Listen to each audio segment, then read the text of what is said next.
Hi everyone! Good evening! This is Manay Gina once again and welcome back sa aking YouTube channel. So guys, for today's video, pag-usapan natin si Richard Gutierrez. Alam naman natin na ang daming issue sa kanila ni Barbie Imperial.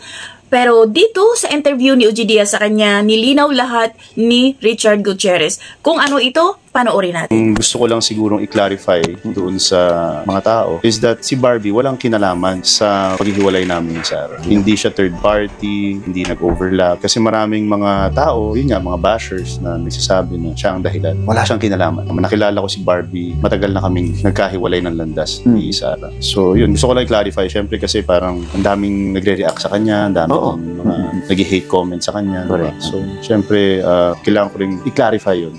Diba? Actually, first time ko magpapa-interview. Kasi totoong tao, what you see is what you get talaga rin sa kanya. Mabuting tao, maalaga. Nakikita mo na genuine yung intentions niya, genuine yung pagkatao.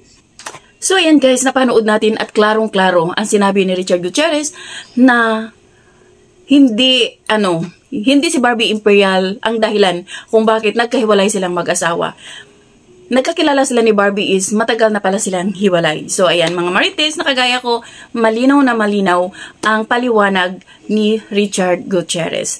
So guys, ayan, abangan natin ang kanilang teleserye na Incognito.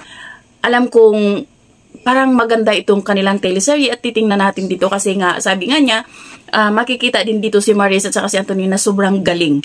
So, abangan natin guys at syempre, suportahan natin ang lahat ng mga teleserye na ipapalabas sariling atin. O, diba? So, yun lang guys.